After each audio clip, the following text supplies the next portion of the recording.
அல்லேலூயா. ஆத்துமாக்களை ஆதாயப்படுத்த இன்றைக்கு ஆண்டவர் நம்மை அழைக்கிற ஒரு தேவனாக காணப்படுகிறார். எனக்கு அன்புக்குரிய தேவனுடைய பிள்ளையே, யோனாவை ஆண்டவர் அந்த நினிவே ரட்சிக்கப்பட வேண்டும் என்று சொல்லி அழைத்ததாக நாம் வேத புத்தகத்திலே பார்க்கிறோம். ஆனால் இந்த மக்கள் என்ன செய்கிறார்கள் தெரியுமா? அவனுடைய வார்த்தையை கேட்க கூட முடியவில்லை. காரணம் என்ன தெரியுமா? அவன் நினிவேக்கு பதிலாக தர்சீசுக்கு போனான் என்று சொல்லி நாம் வேத புத்தகத்திலே பார்க்கிறோம். ஆண்டவர் அழைத்தது ஒரு விதம், ஆனால் அவன் செல்வதோ இன்னொரு இடமாக காணப்பட்டது. பிரியமான தேவனுடைய பிள்ளையே, இன்றைக்கும் அநேக நாட்களிலே நம்முடைய வாழ்க்கை இப்படிதான் காணப்படுகிறது. ஆண்டவர் நம்மை ஊழியத்திற்கு அழைத்தது உண்மை, நீ இந்த பொறுப்பை செய்ய என்று சொன்னது உண்மை. ஆனால் அதையெல்லாம் அல்லல் திட்டி எனக்கு இது வேண்டாம் என்று சொல்லி ஓடிவிடுகிறோமே. இன்றைக்கு ஆண்டவர் நம்மை அழைக்கிற ஒரு தேவனாக காணப்படுகிறார். பிரியமான தேவனுடைய பிள்ளையே, எல்லாம் ஒரு ஊழியம் தான். எனவே போதகர் தான் செய்கிறது ஊழியம் என்று நாம் நினைக்கிறோம். அப்படி அல்ல. ஒவ்வொருவரும் டீக்கமார், செக்ரட்டரி, ட்ரெஷரர் ஒவ்வொருவரும் செய்வது ஊழியம் தான். அந்த ஊழியத்திலே நமக்கு பொறுமை காணப்பட வேண்டும். அதைத்தான் இன்றைக்கு ஆண்டவர் நம்மிடத்திலே அதை தெளிவுபடுத்துகிற ஒரு தேவனாக காணப்படுகிறார். பிரியமான தேவனுடைய பிள்ளையே, இன்றைக்கு நம்முடைய வாழ்க்கை இன்றைக்கு எவ்விதமாக காணப்படுகிறது? இவன் என்ன செய்கிறான் பாருங்கள். அவன் நினைவேக்கு பதிலாக தர்சீசுக்கு போகிறான். ஒரு கப்பலிலே ஏறுகிறான். அவ்வளவுதான். அந்த கப்பலிலே ஏறி கடந்தே செல்கிறான். அதை குறித்து ஒரு பாடல் நமக்கு எல்லாருக்கும் தெரியும். அந்த பாடலை நாம் சேர்ந்து போடுவோமா? இவன் பெயர் யோனா, சொல்லாமல் போனான், தர்சீசுக்கு கப்பல் ஏறி போனான் என்ற பாடல்.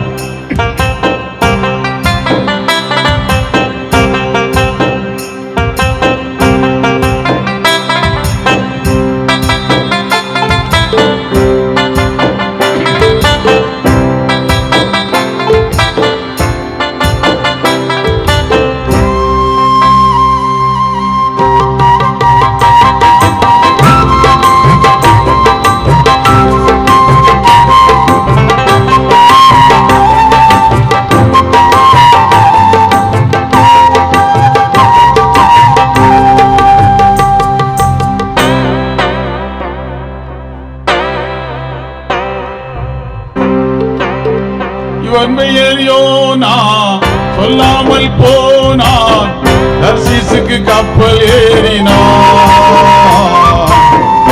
சித்தத்திற்கு விலகி ஓடினான். தனிமையாக அவன் தூங்க போனான். நினைதனை யோனா மறந்து போனான். தனிமையாக அவன் தூங்க போனான். நினைதனை யோனா மறந்து போனான். ஏலேலோ ஏலேலோ ஏலேலோ,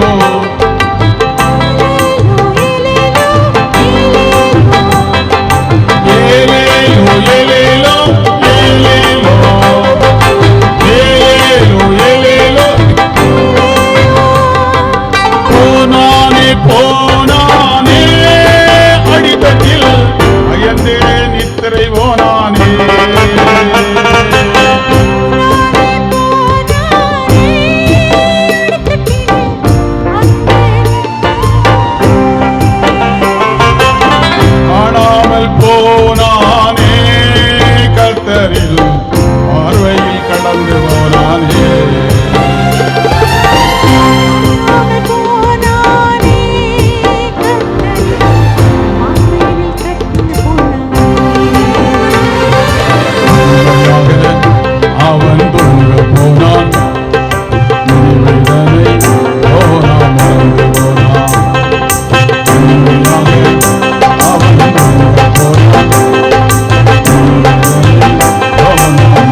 பாருங்க, இந்த யோனா ஆண்டவர் அழைத்தது நினிவேக்கு. இவன் எங்க போறான் பாருங்க, தர்சீசுக்கு கடந்து செல்லுகிறான். தர்சீசு கிட்டத்தட்ட 3000 மைல் அங்க இருக்கிறது. ஆனா நினிவே ஒரு 500 மைல் தான் இருக்கிறது. ஆண்டவருடைய வார்த்தையை மறந்து போனான். திருச்சபையே, இன்றைக்கு நாமும் அநேக நேரங்களில ஆண்டவருடைய வார்த்தை கேட்பதே கிடையாது. சுயத்திற்கு நம்மை அப்படி அர்ப்பணித்து விடுகிறோம். பிறர் சொல்வதை கேட்கிறோம். அப்படி செய்யவே கூடாது. ஆண்டவரோடு நீங்கள் பேசி பாருங்கள், ஆண்டவரோடு நீங்கள் ஜெபம் பண்ணி பாருங்கள், அவரும் உங்களுக்கு பேசுவார். இதெல்லாம் இன்னைக்கு நாம் மறந்து போயிடுறோம். இன்றைக்கு பாருங்க, சர்ச்சில் இன்னைக்கு மிகவும் ஒரு டீவியேஷனுக்கு காரணம் என்ன தெரியுமா? எலெக்ஷன், டிகுமார் எலெக்ஷன். யாதோ 2 குரூப் இருக்கிறாங்க, அப்படி இருக்கிறோம், இப்படி கடைசி யாரிடத்திலும் பேசுவது கிடையாது. இதுதான் இன்றைக்கு பெரிய ஒரு பிரிவினையை இன்னைக்கு கொண்டு வருகிறது. எதுவா இருக்கட்டுமே, நம்ம ஆண்டவருக்குள்ளாக இருப்போம். ஆண்டவர் நமக்கு தந்த காரியத்தை ஒழுங்காக நாம் செய்வோம். ஆண்டவர் நம்ம மீது பிரியப்படுவார். இந்த யோனா என்ன செய்கிறான் பாருங்க, நினிவேக்கு பதிலாக தர்சீசுக்கு கடந்தே செல்லுகிறான். அங்க என்ன நடைபெற்றது தெரியுமா? அந்த கப்பல் எல்லாம் அசைகிறது, ஆடுகிறது, ஐயோ என்று அழுகிறாங்க. தர்சீசு ஒரு பெரிய ஒரு தேசம், எல்லாம் அந்த ஒரு சுற்றுலா தேசத்துக்கு எல்லாரும் அந்த இடத்துக்கு போயிட்டு இருக்காங்க. கணவன், மனைவி, பிள்ளைகள் எல்லாம் அந்த இடத்துக்கு கடந்து சென்று இருக்கிறாங்க. ஒரு பெரிய ஒரு கடல் காற்று, பெரிய ஐயோ அழிந்து போவோமே, நாங்கள் என்ன செய்வோம், ஐயோ இப்படிப்பட்ட சம்பவத்தை நாங்கள் பார்க்க முடியவில்லையே என்று சொல்லி எல்லாரும் கண்ணீரோடு காணப்படுகிறார்கள். ஆனா அந்த யோனா என்ன செய்கிறான் பாருங்க, கப்பலின் அடித்தட்டிலே போய் தூங்கினான், நித்திரை பண்ணினான் என்று சொல்லி வேத புத்தகத்திலே பார்க்கிறோம். திருச்சபையே, அருமையான தேவனுடைய பிள்ளையே, இப்படி நம்முடைய குடும்பங்களில் அநேக கொந்தளிப்புகள் உண்டு. ஒரு 6 மாசத்துக்கு முன்பதாக நமக்கு எல்லாருக்கும் தெரியும், அகமதாபாத்திலிருந்து லண்டனுக்கு